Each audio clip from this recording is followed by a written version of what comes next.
Pero vamos al libro de Primera de Reyes, capítulo 19, verso 1 en adelante. Solamente quiero poner esta historia y vamos a ver cómo desarrollamos, ¿no?, el mensaje de hoy. Pero Primera de Reyes, capítulo 19, versículo 1, dice que cuando Acab llegó a su casa, le contó a Jezabel todo lo que Elías había hecho, incluso la manera en que había matado a todos los profetas de Baal.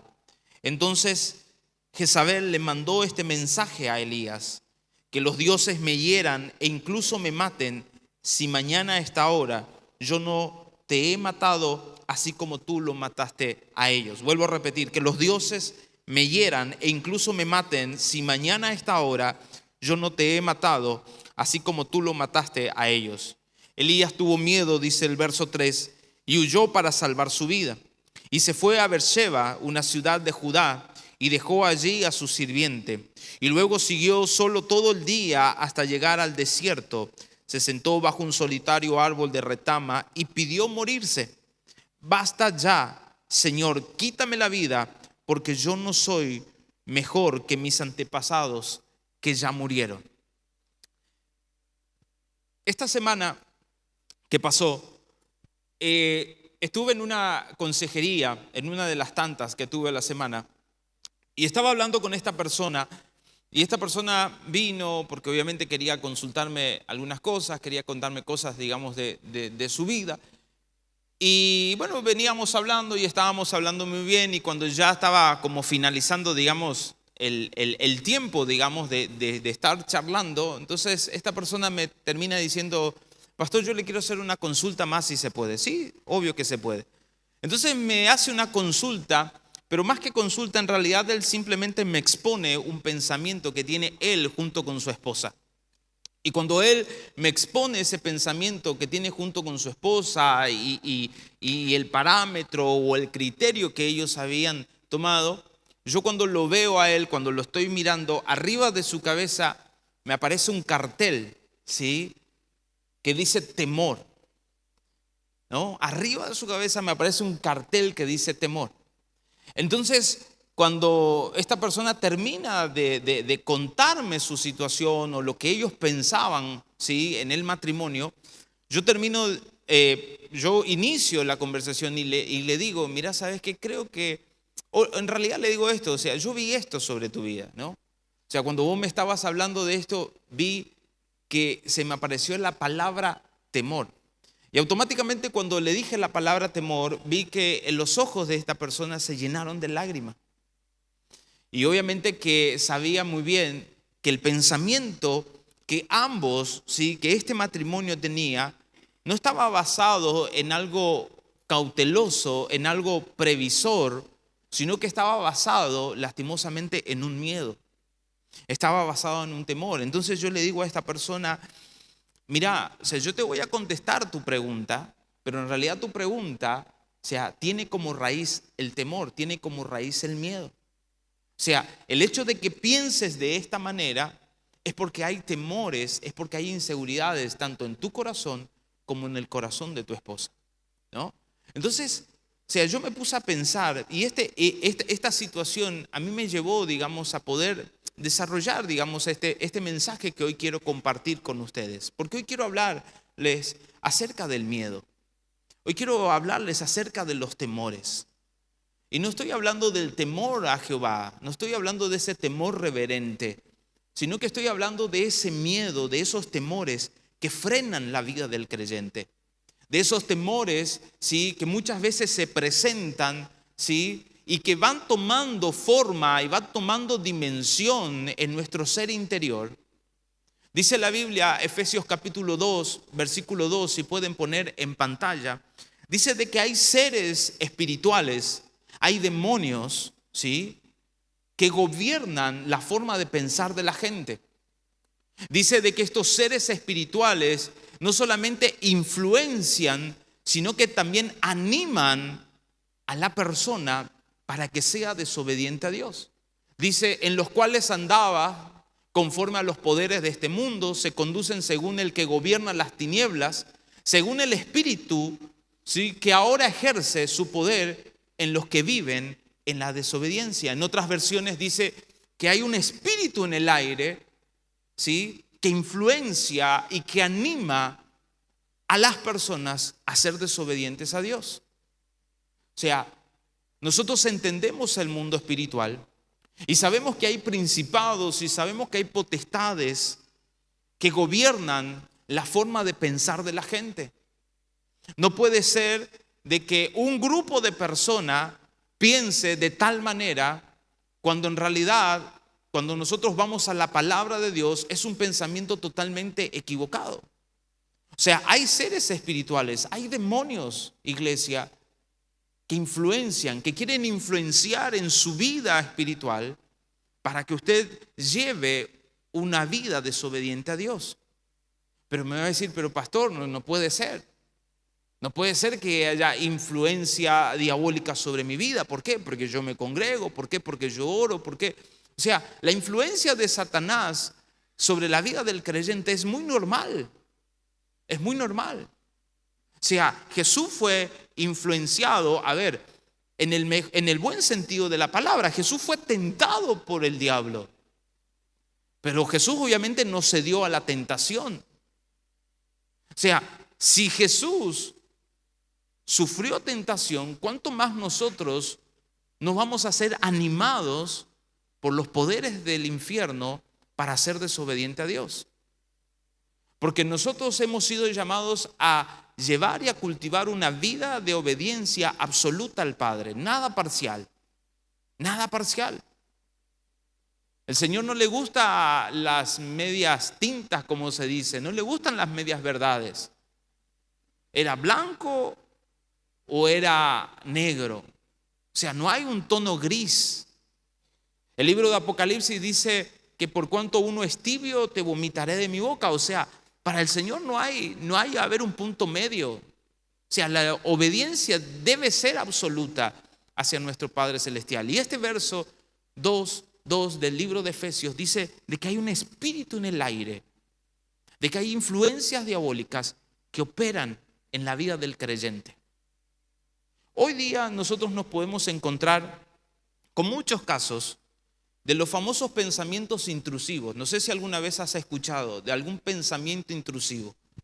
La persona que tiene un pensamiento intrusivo es una persona que siempre está pensando en la muerte, que siempre está pensando en que algo le va a suceder de forma tan inminente, algo malo le va a suceder.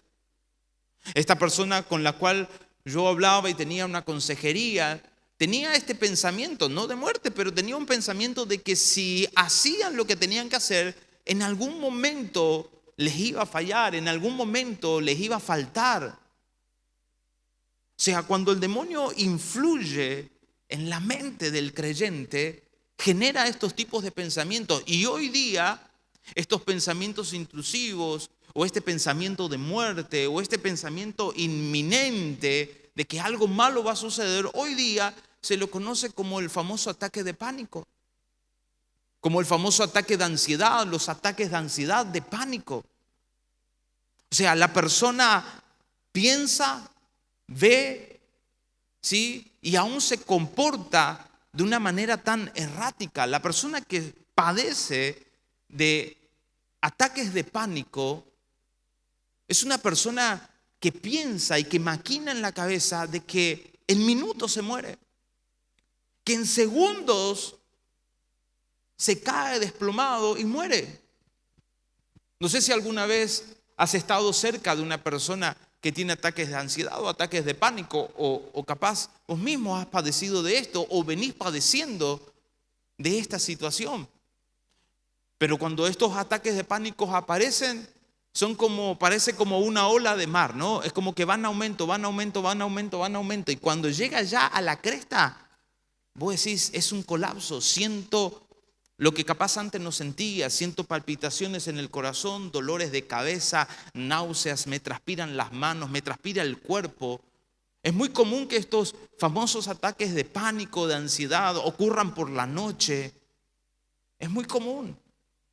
Pero el verso 4 del libro de Mateo, el verso 24 del capítulo 4 del libro de Mateo.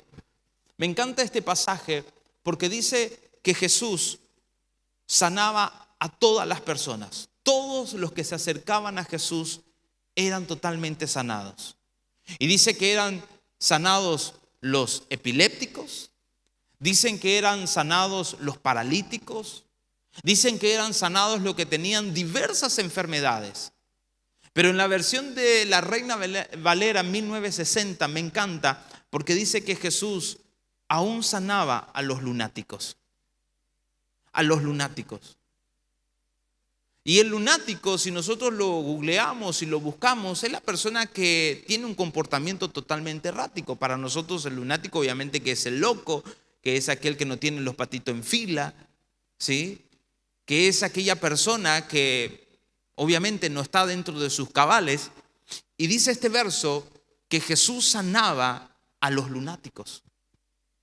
Jesús sanaba a aquella persona que tenía un problema mental. Y díganme, y corríjanme si estoy equivocado, que aquella persona que padece de ataques de pánico no es una persona lunática. No es una persona lunática. ¿Por qué?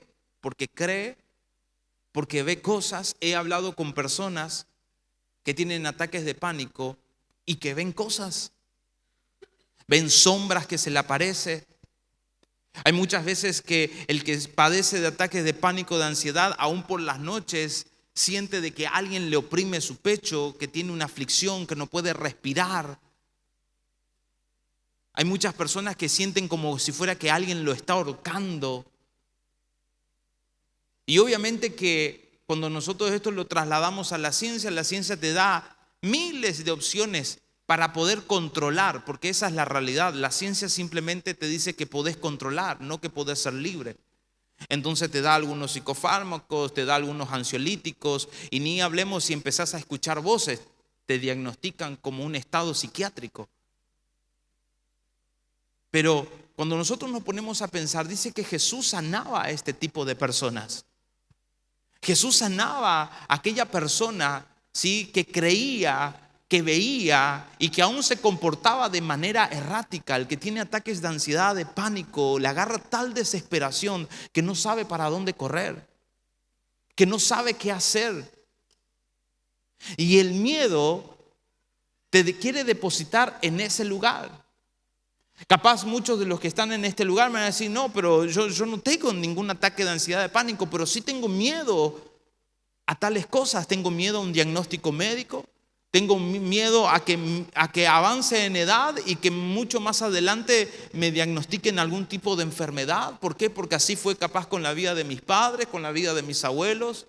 Tengo miedo de que, no sé, yo continúe de esta manera y me falte tal cosa, sea en lo económico. O tengo miedo, ¿no?, de que mis hijos el día de mañana se vayan a estudiar y les suceda esto, o que perdamos tal vínculo. O sea, tengo miedo, o sea, puede ser que no estés en un estado de ataque de ansiedad o de pánico, pero has comenzado con un miedo y con un temor que en realidad el enemigo lo que quiere hacerte creer es que te estás poniendo a disposición de padecer cualquiera de estos síntomas.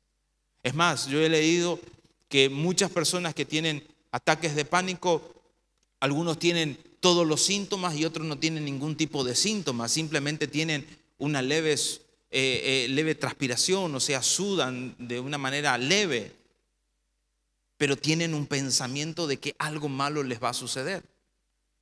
Entonces nosotros nos encontramos en este verso que leíamos hace un ratito, 4:24 del libro de Mateo, que Jesús sana al lunático. Jesús sana a esa persona de que piensa de una manera totalmente equivocada, que piensa de una manera totalmente errática. Y yo me puse a pensar en esto, yo me puse a pensar de que las personas que padecen ataques de ansiedades, ataques de pánico, no son personas que tienen algún problema mental, no son personas que van a poder salir de esa situación con algún tipo de medicamento, no. Porque el ataque de pánico, el ataque de ansiedad o el miedo extremo, como lo quieras llamar, en realidad es un demonio que está influenciando miedo y locura sobre la vida de la persona. Es eso. Es un espíritu de miedo y de locura que afecta la vida de la persona. Entonces la persona se cree lo que piensa y se comporta de tal manera. Se despide de sus familiares cada 2 por 3. ¿Por qué? Porque piensa que se está por morir. Y es así. Es así. Pero qué importante es que nosotros podamos entender, querida iglesia, de que sobre nuestra vida, dicen las Escrituras, hay espíritu de poder, de amor y de dominio propio. Sobre el creyente está el Espíritu de Dios, quien ministra nuestro espíritu, quien ministra nuestro ser interior. En el libro de Mateo, en el capítulo 28, versículo 18, en la Gran Comisión, nosotros nos encontramos a Jesús diciéndole a los discípulos, horas antes, ¿sí?, de ascender al cielo, le dice a los discípulos, toda autoridad se me es dada. Toda autoridad se me dio. Toda autoridad. Por eso vayan, prediquen la buena noticia, discípulen a las naciones y bautícenlos en el nombre del Padre, del Hijo y del Espíritu Santo. La gran comisión. Pero esa palabra autoridad que aparece en este verso, en el griego se lo conoce como exousia, con X, exousia. Es la misma palabra autoridad que figura también en el libro de Lucas, en el capítulo 10, verso 19, en donde Jesús le dice, yo le he dado toda autoridad sobre todos los poderes del infierno, sobre todos los poderes del enemigo. O sea, ¿qué significa eso? Significa que la misma capacidad que reposa sobre la vida de Jesús es la misma capacidad la cual Él nos ha delegado.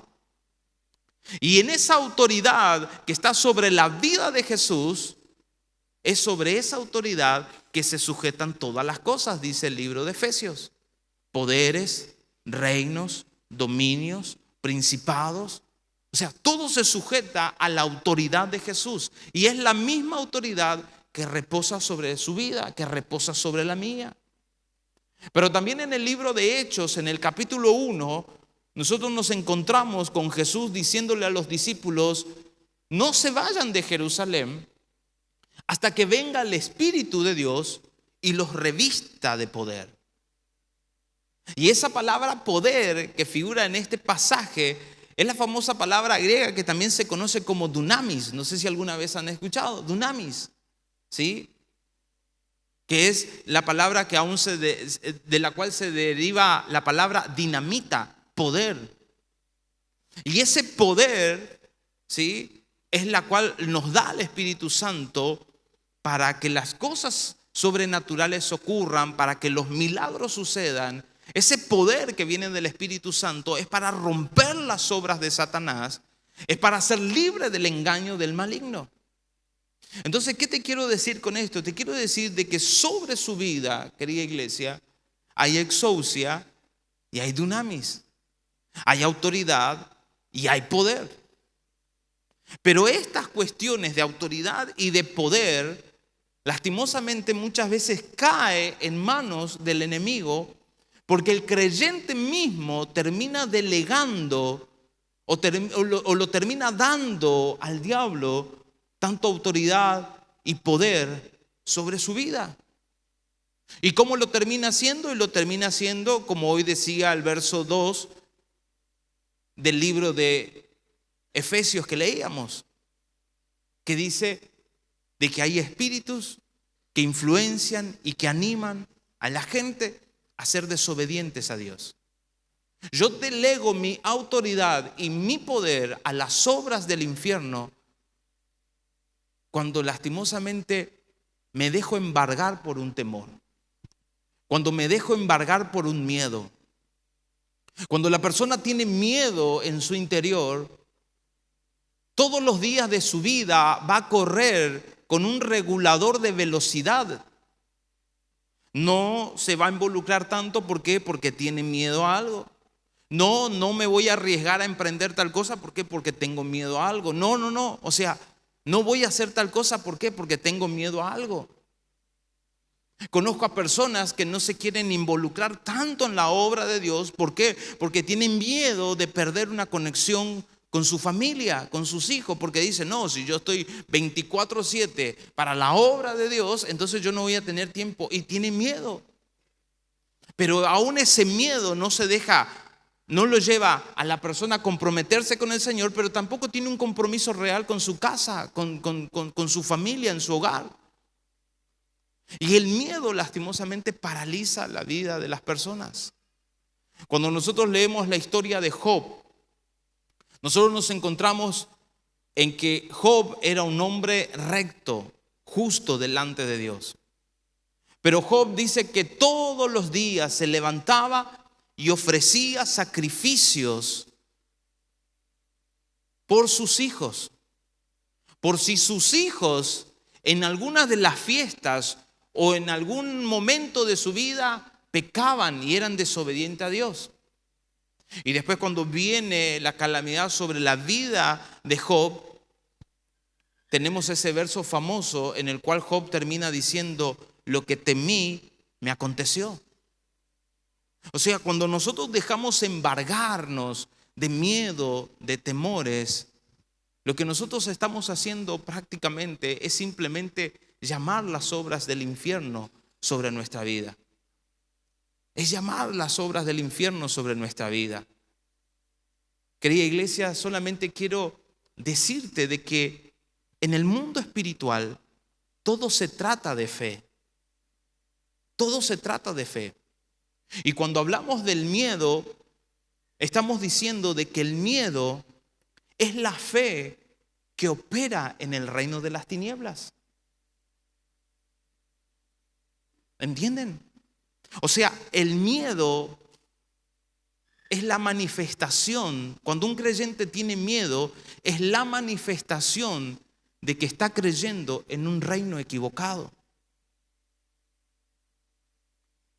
O sea, todo se trata de fe. En el reino de los cielos la fe es fe, pero en el mundo de las tinieblas es el miedo.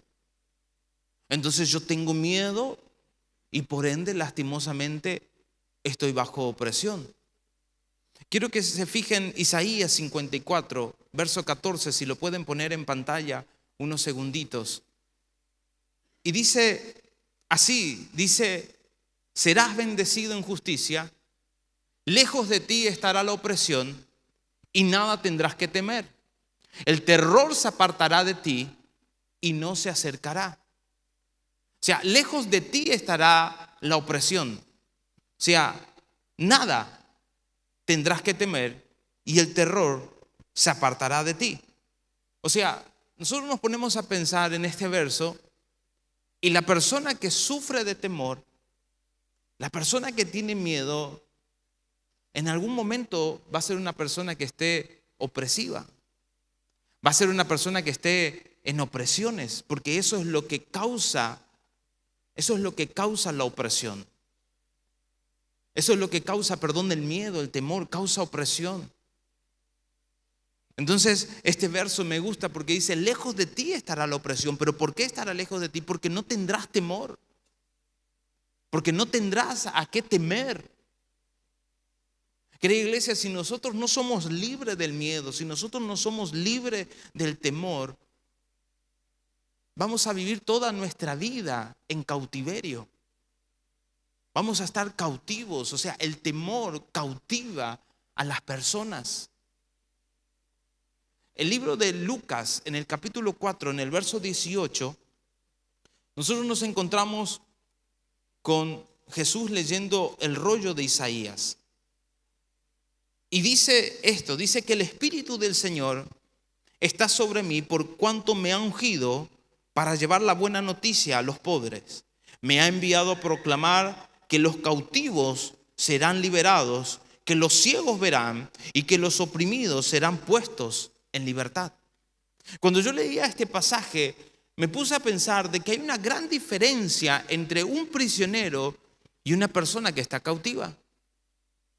Porque el prisionero es aquella persona que está en ese lugar o entró en prisión. ¿Por qué? Porque cometió un delito. ¿Por qué? Porque lo metió un juez.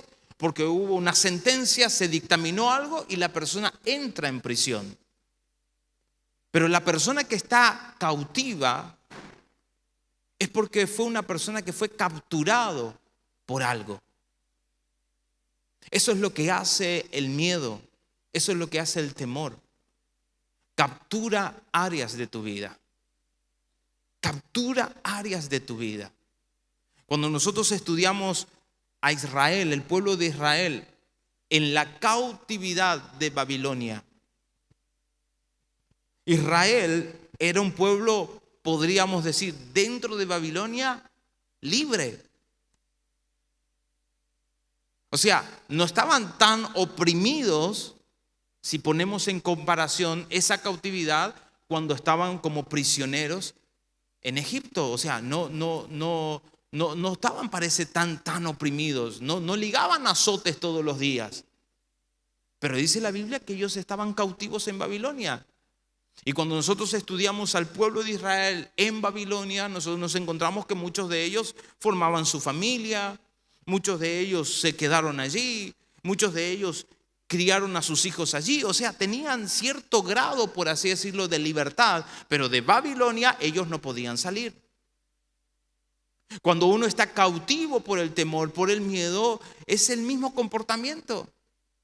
Hoy les decía anteriormente, el ataque de pánico. La persona que padece ataques de pánico, que tiene pensamientos de muerte, no lo tiene todos los días. No dice, bueno, me levanté a las 7 de la mañana y desde las 7:01 hasta las 12 de la noche tengo ataque de pánico. No, hay momentos. Hay momentos en donde aparece, muy comunes por la noche, pero hay momentos en donde aparece. Dentro de la semana hay días en donde parece que la persona está súper bien y después, ¡pum!, cae en algo. Está cautivo. Si hoy estás en esa misma situación en donde te consideras que estás caminando en libertad, pero hay ciertos pasos en los cuales tenés que dar, y comienza el temor y comienza el miedo sobre tu vida, entonces significa que hay algo cíclico, que hay algo que está cautivo en tu ser interior. Y estos miedos y estos temores no aparecen así de la nada.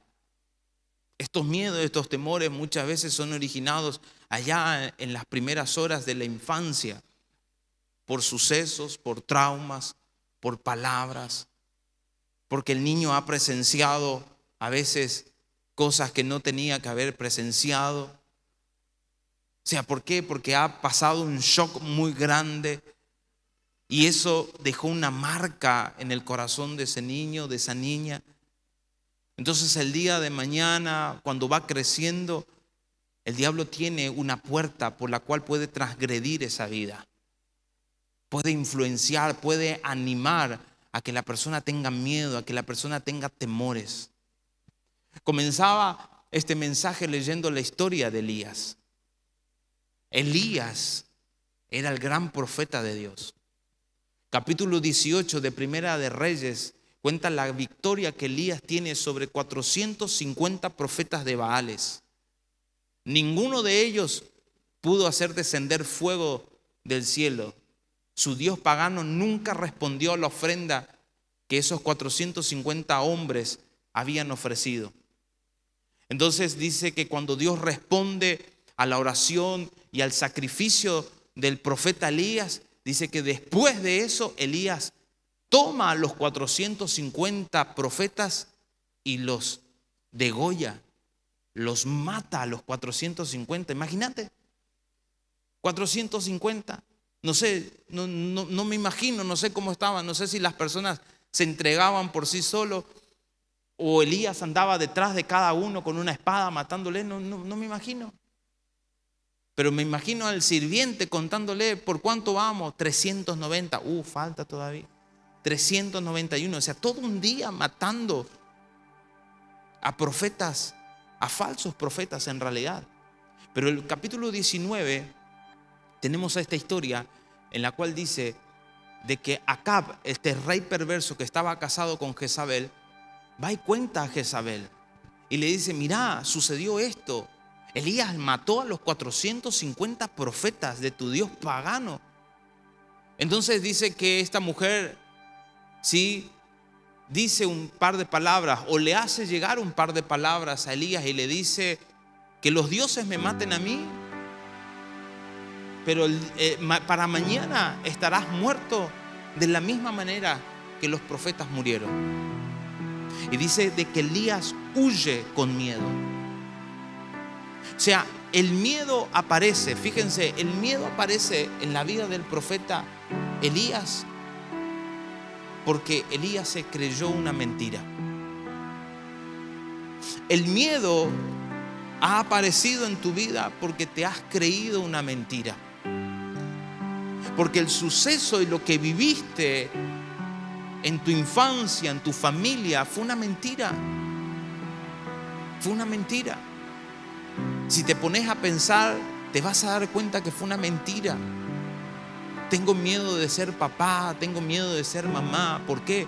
Porque te has creído una mentira. ¿De qué? De que capaz tus padres, de forma, no sé, tan inconsciente o algunas veces de forma tan consciente, te dijeron de que no ibas a servir ni para mamá ni para papá. Te creíste una mentira. Creíste de que no servís. Te creíste la mentira de que si tus padres o si tus abuelos murieron de tal enfermedad, te creíste la mentira de que también la misma enfermedad va a agarrar tu vida. Te creíste la mentira de que así como te has criado en un contexto socioeconómico en donde había escasez, en donde había, no sé, situaciones difíciles, bueno, te creíste la mentira que de esa misma manera vas a vivir todos los días de tu vida. Te creíste la mentira de que allí también, en ese contexto, vas a criar a tus hijos. Te creíste esa mentira. El miedo sobre la vida de Elías vino porque se creyó la mentira de Jezabel. Pero fíjense hasta qué punto creció el miedo en la vida de Elías. Dice que creció a tal punto, verso 4, en el cual el profeta Elías, este gran hombre de Dios, que oró y llovió sobre la tierra y que después oró y los cielos se cerraron. O sea, este gran hombre de Dios que mató 450 profetas falsos, verso 4 dice de que pidió morirse. Basta ya, Señor, quítame la vida. Esto es lo que hace el miedo cuando toma dimensión en la vida de la persona. Elías tuvo intento de suicidio. Allí es donde el diablo te quiere depositar. El pensamiento, o mejor dicho, el ataque de pánico te hace pensar de que tenés que quitarte la vida. El ataque de ansiedad te hace pensar de que para qué vas a seguir viviendo. ¿Por qué? Porque todo lo que tenés, lo mismo va a continuar, no vas a zafar de esa. O sea, el miedo en la vida de Elías creció de tal manera de que tuvo un comportamiento suicida. No preparó ni una soga, nada por el estilo, pero tan noblemente le dijo: Señor, quítame la vida, ya está, ¿para qué? Y nosotros nos encontramos con ese capítulo 19 en el cual Dios comienza a procesar el corazón de Elías. Él se acuesta a dormir. Cuando él se despierta, dice que un ángel lo toca, se despierta, encuentra ¿qué? Una comida, encuentra pan horneado, encuentra una taza de agua tibia. O sea, Dios le prepara la comida, le dice: come, come, y vuelve a dormir. Y después se vuelve a despertar y le vuelve a decir el ángel: vuelve a comer. ¿Por qué? Porque necesitas tener fuerza suficiente para llegar al monte Sinaí. Ahí era donde Dios iba a trabajar bien profundo en su corazón. Dígame si el profeta Elías no sufría de depresión, no tenía ataques de pánico. O sea, a esto es donde el infierno te quiere llevar. Pero pastor, yo no tengo ni ataques de pánico, ni ataques de ansiedad, no tengo nada de eso, pero sí tengo un temor tan grande de que algo me va a pasar, de que tengo un miedo a esto, de que tengo un miedo a que mis hijos no lo sigan a Dios. Tengo miedo de que mi matrimonio en algún momento colapse. Tengo miedo. Yo me acuerdo muy bien el año que iba a nacer nuestra hija, nuestra primera hija. Me acuerdo muy bien que a mí me agarró tal miedo, y yo no sé por qué, pero me agarró un miedo tan grande de que mi hija iba a nacer con una condición, iba a nacer con algún tipo de enfermedad. Y era algo tan diabólico, porque no era mi pensamiento, porque tampoco era el pensamiento del Padre que tiene acerca de mí, acerca de mi familia, no. Pero era tanto la opresión, y yo clamaba y yo le decía en el nombre de Jesús, sea libre, pero era un pensamiento tan intrusivo, como te decía hoy al principio. Y pensaba y decía, no sé, cuando se haga la ecografía, mi esposa, no sé, va a detectar que algo pasa. Y fíjense qué diabólico que son estas cuestiones, y cómo lo espiritual atrae lo espiritual. ¿Por qué? Porque me acuerdo que cuando fuimos a verle a la persona, al médico que hacía la ecografía, sale una persona antes con los ojos llenos de lágrimas. Y el médico como que bueno, sí, nos recibe todo muy bien, y nos muestra en ecografía y nos dice, la persona que se va la persona que se fue hace un ratito, dice, no sé, yo no entiendo mucho de medicina, pero dice, no tiene no sé qué tal huesito, no sé, en la parte, digamos, de su rostro, y por ende nace con síndrome de Down.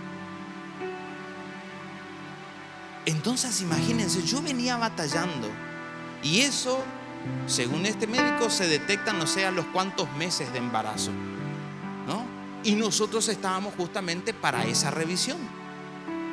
Entonces imagínense, cuando él iba a poner ahí su maquinaria, digamos, sobre la panza de la pastora para ver, mi corazón latía, parecía un caballo que, no sé, galopaba, pero yo decía, en el nombre de Jesús, yo reprendía.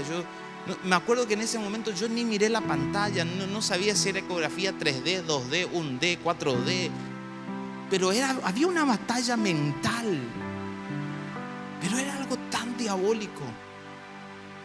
Y no sumó el diagnóstico del médico a la persona anterior, no sumó, para mí no me sumó nada. Entonces me acuerdo que después de eso salimos, obviamente que nada, nuestras hijas nacieron totalmente sanas, pero fue una batalla completa, todos los días batallaba, y no dejaba que ese pensamiento escale, ¿sí?, a un nuevo nivel en mi vida, hasta que un día leo este pasaje de Mateo 4:24, que dice que Jesús sanaba a los lunáticos. Y yo dije, Señor, yo estoy como un lunático, porque me estoy creyendo algo que no existe, porque estoy tratando de ver algo que no es realidad, me estoy comportando erráticamente, o sea, estoy quedando loco. Pero dice que Jesús sana a los lunáticos. Jesús sana a aquel que es embargado por el miedo, por el temor. No dejes que el temor, que el miedo escale a un nuevo nivel en tu corazón, en tu interior, porque donde te va a depositar es a que termines teniendo un comportamiento suicida como lo tuvo Elías. Elías fue un gran hombre de Dios, pero Dios tuvo que procesar y trabajar de tal manera el corazón de él, que después, versos más adelante, Dios le dice a Elías, ve y busca a tu sucesor, y buscó la vida de Eliseo.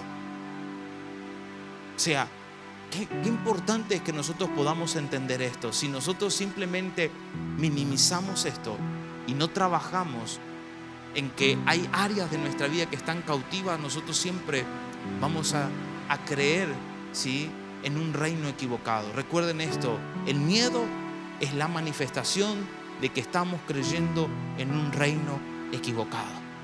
El reino de los cielos sobre su vida es un reino de esperanza, es un reino de fe, es un reino de milagros, es un reino de sanidad, de salvación. Ese es el reino. Por eso hoy le decía que sobre cada uno de nosotros hay exousia y hay dunamis, hay autoridad y hay poder. El infierno no tiene ningún poder sobre su vida.